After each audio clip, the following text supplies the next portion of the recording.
I want to begin by thanking Melissa for that beautiful and moving introduction, and for that gift that I'm sure is going to nurture me over the years to come. Melissa, as you heard her mention, has been a friend and colleague for many years, and I've been blessed with a front row seat as she's guided Encounter to its exponential growth over these last 6 years. As you've already seen and heard, Melissa is a woman whose vision and leadership has brought into fruition a powerful force for far-reaching change to arguably one of the most existential issues facing the Jewish people in our generation. So it is particularly poignant for me, Melissa, to accept your moving words and your blessing to ascend into the role of executive director of this phenomenal organization. I can't thank you enough, and I can't thank the team enough for this amazing event that you have pulled off, and I'm so excited to begin working with you. Thank you. Yom Ha'atzmaut carries particular personal historical resonance for me, and it seems rather auspicious for the beginning of this new chapter. 60 years ago, on Erev Yom Ha'atzmaut in May of 1951, my father and his family arrived in the newly created state of Israel via airlift from Baghdad on the first planes of Operation Ezra Nehemiah, which transported some 130,000 Jews from Iraq to Israel. 6 years later, in May of 1957, ironically, also on Yom Ha'atzmaut, my mother, who's with us this evening, a hidden child survivor of the Holocaust, arrived via Italy to the port of Haifa on a ship called Pace, Polish for peace. A child survivor of the Holocaust, my mother had narrowly escaped death on more than one occasion during the war, thrown from the window of a moving train fast approaching Belzec, a death camp in southeastern Poland, and followed by a series of inconceivable events that led to her baptism in a church and to be hidden by a Catholic woman named Krisha through the remaining years of the war.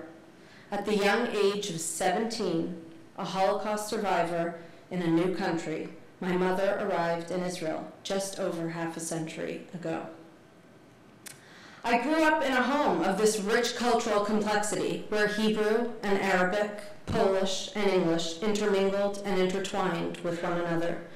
My father's stories of swimming the Tigris River collided with altogether different stories of my mother being bounced on the laps of Nazi soldiers. I learned through this to move with ease in and out of profoundly different cultures and histories, to move through the world with a kind of kaleidoscopic lens. It seems to me that the kaleidoscope is a fitting metaphor for the powerful work of this organization that you have created. A kaleidoscope lets us see all these microscopic little pieces at once as part of a constantly changing, complex whole, with a slight twist this way or that. The objects tumble into a stunning multiplicity of new patterns and new possibilities.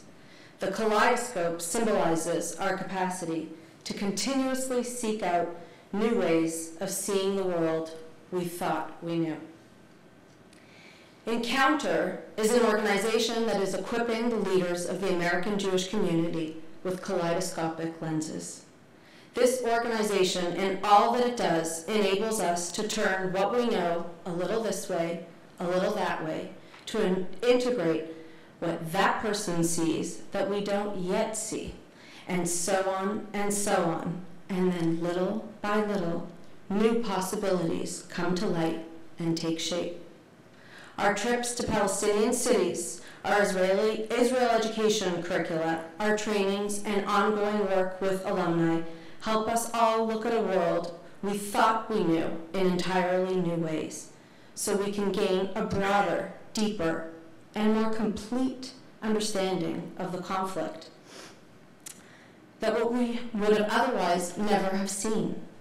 These are the crucial pieces that we all need to see, we must see, in order to make wiser, more informed decisions about this conflict that is so important to us and yet seemingly immovable. Today, as we reach the end of Yom Ha'atzmaut and Israel enters its 64th year, I cannot think of a more exciting and pressing moment to build upon the strength of the foundation laid by my predecessors and friends, to lead it forward and expand Encounter's impact manifold.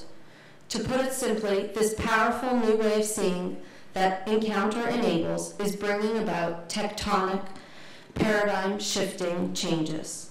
In light of their Encounter experiences, our alumni are reshaping their philanthropic priorities and transforming their advocacy approaches. People return from their Encounter experiences able to envision the future of the Jewish people and the Israeli-Palestinian conflict in bold, new ways. As Yom Ha'atzmaut draws to a close, I'd like to ask each of you to consider, in what way will you join us this year to bring about this change? How will you join me and this amazing team at Encounter as our collaborators, our partners, our guides, as we shepherd this organization to the next level and expand its impact in a way that in 6 years from now, they'll say we couldn't have imagined? Each of us here in this room has a role to play, and Encounter is the organization that encourages us to step up and play that role.